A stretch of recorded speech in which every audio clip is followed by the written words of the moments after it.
love having the kids help us lead today. Fred Rogers put together a crew of people, literally the crew that worked on his TV show, and they were not like him. Whereas pretty much everyone, his immediate family included, said that the Mr. Rogers that you saw on TV was pretty much the guy that they got in everyday life. The people in St. Fred's crew were cut of a different cloth. His floor director through nearly 600 episodes of Mr. Rogers' Neighborhood was a guy named Nick Tallow. We've got kind of a picture of him from back in the day.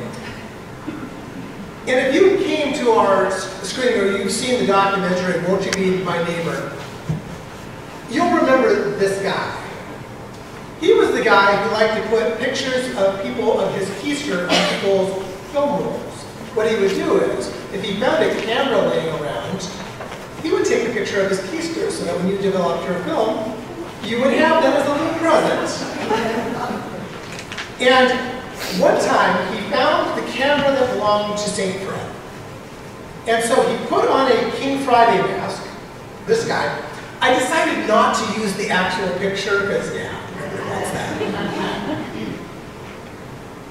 Fred surrounded himself with people who were different than him, who weren't the button-down, cardigan-wearing people. People who were irreverent and not entirely socially acceptable. And that is right out of Jesus' playbook.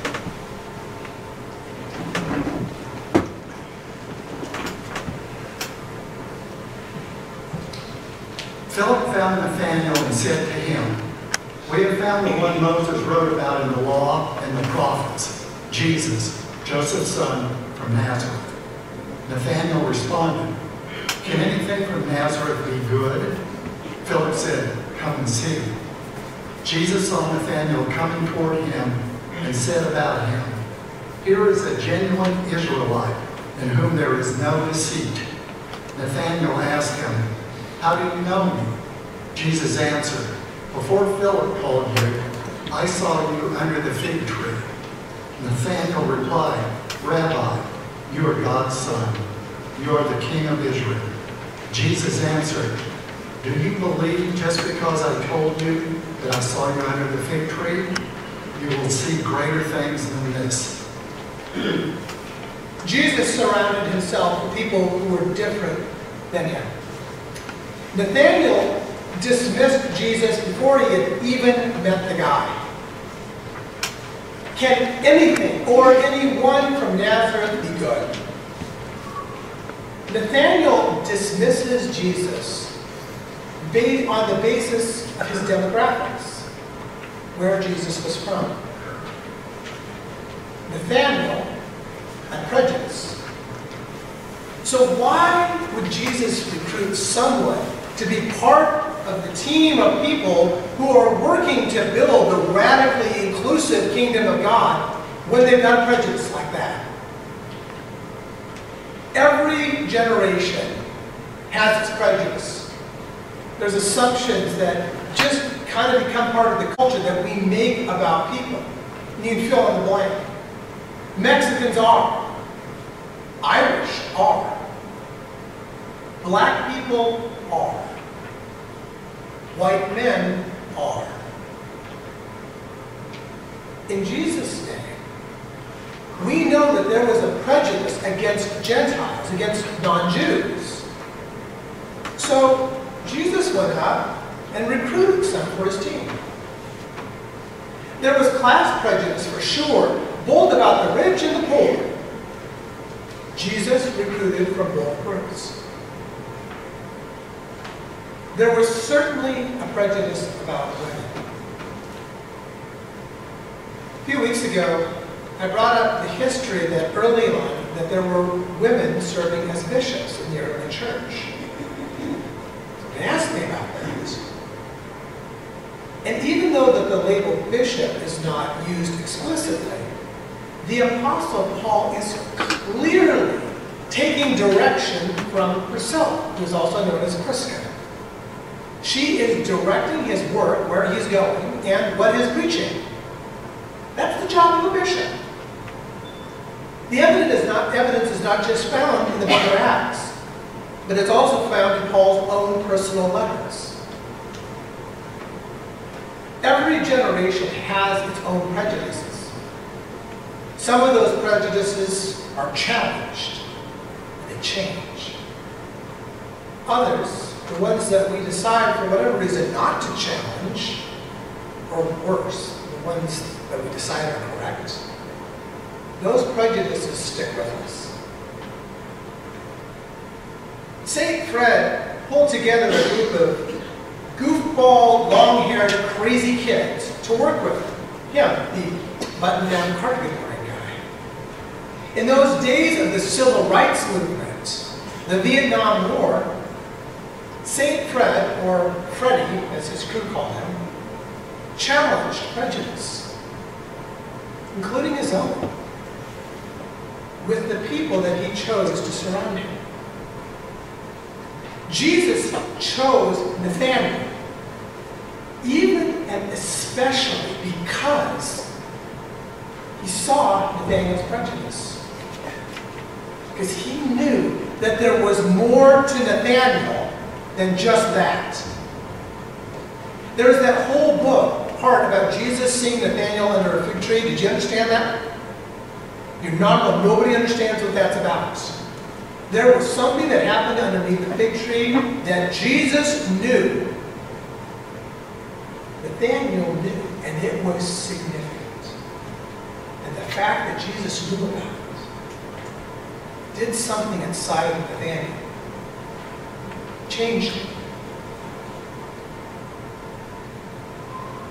Whatever Jesus saw in Nathanael, whatever that whole bit about the fig tree was, what it meant, it touched Nathanael's soul.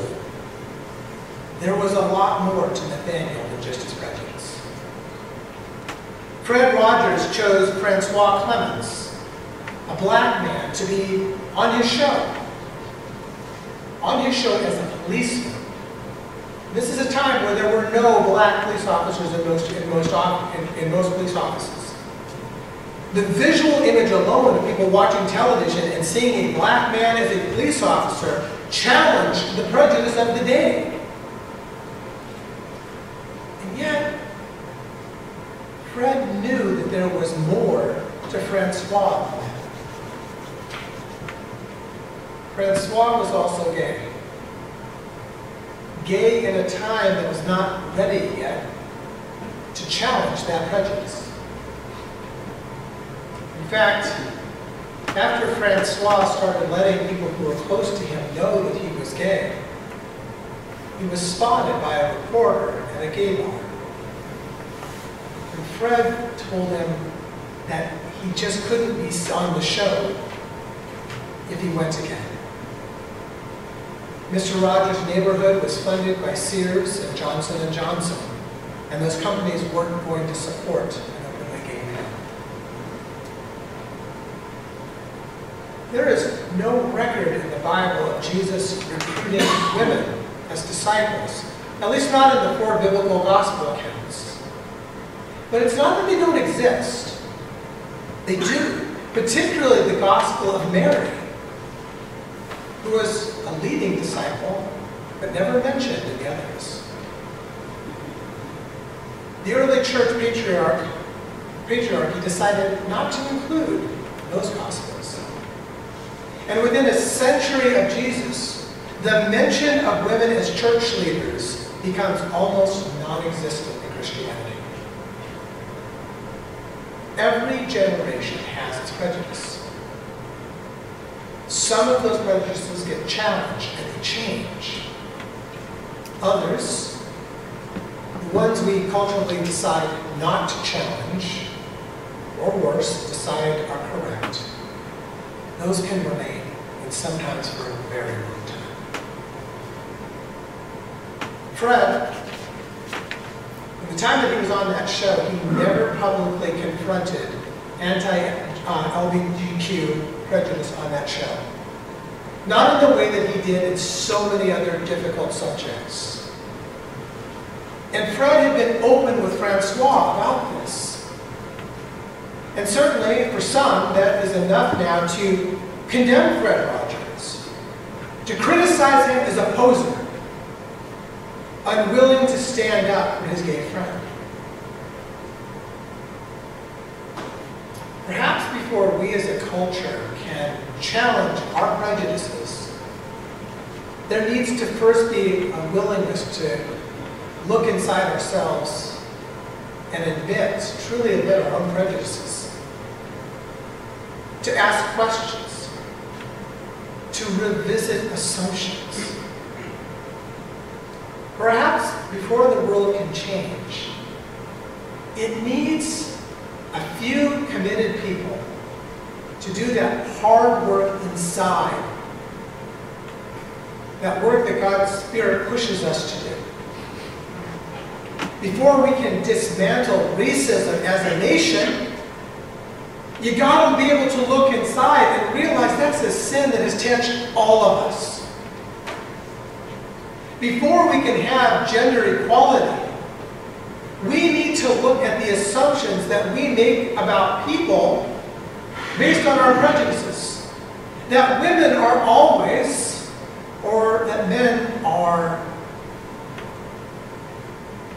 That's hard work in divisive times. And why it's so much easier just to surround yourself with people who agree with you, to create your own echo chamber. What about surrounding yourself with people who are different than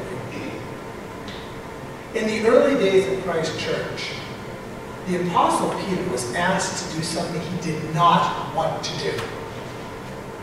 He was asked to go visit the ranking officer of the occupying Roman army, the same army that had killed Jesus, that had executed him.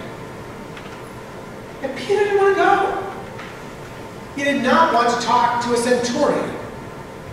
But the Spirit of God challenged him in a dream and changed him.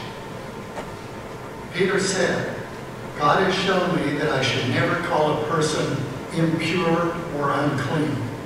For this reason, when you sent for me, I came without objection. I want to know then why you sent for me. The centurion Cornelius answered, 4 days ago at this same time, 3 o'clock in the afternoon, I was praying at home. Suddenly a man in radiant clothing stood before me. He said, Cornelius, God has heard your prayers, and your compassionate acts are like a memorial offering to him. Therefore, send someone to Joppa and summon Simon, who is known as Peter. He is a guest in the home of Simon the tanner, located near the seacoast. I sent for you right away, and you were kind enough to come. Now, here we are, gathered in the presence of God, to listen to everything the Lord has directed you to say. Peter said, I really am learning that God doesn't show partiality to one group of people over another. Rather, in every nation, whoever worships him and does what is right is acceptable to him. This is the message of peace he sent to the Israelites by proclaiming the good news through Jesus Christ. He is Lord of all. Before Romans, those Romans who were both Gentiles and part of the occupying force that was occupying Israel, before Romans could be openly called brothers and sisters in Christ, something had to change inside that small, committed group of Christian disciples. Something had to change inside of Peter. He had to admit his prejudice. And it's from those moments of inner challenge that people grow. And when that happens, it really takes a small group of committed people who you trust to challenge you, people who are not necessarily like you. And when a small group of people can do that together and find that trust and that power together, We can have the power to help challenge and change the world.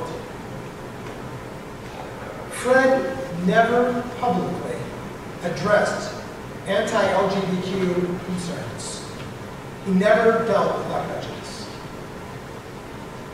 Yet something in their years of working together transpired between Fred and Francois. It touched both of their souls, and it grew love. Francois remembers a moment after years of being together where the two men openly expressed their love for one another. For Francois, Fred became as a father to him. I'll never forget one day I was watching him film a session, and you know how at the end of the program, he takes his sneakers off, he hangs up his sweater, and he said you make every day a special day just by being you. And I like you just the way you are. I was looking at him when he was saying that, and he walked over to where I was standing. And I said, Fred, were you talking to me? And he said, yes, I have been talking to you for years, but you heard me today.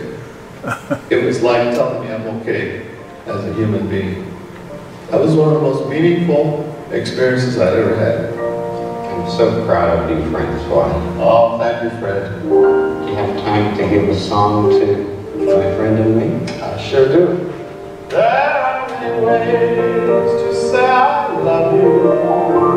There are many ways to say I care about you. Many ways to say I love you. Will you pray with me? Lord Jesus, we face prejudice in our time. And as always, you will equip small, committed groups of Christian disciples with opportunities to confess and challenge our prejudices so that we may be the change you wish to see in the world.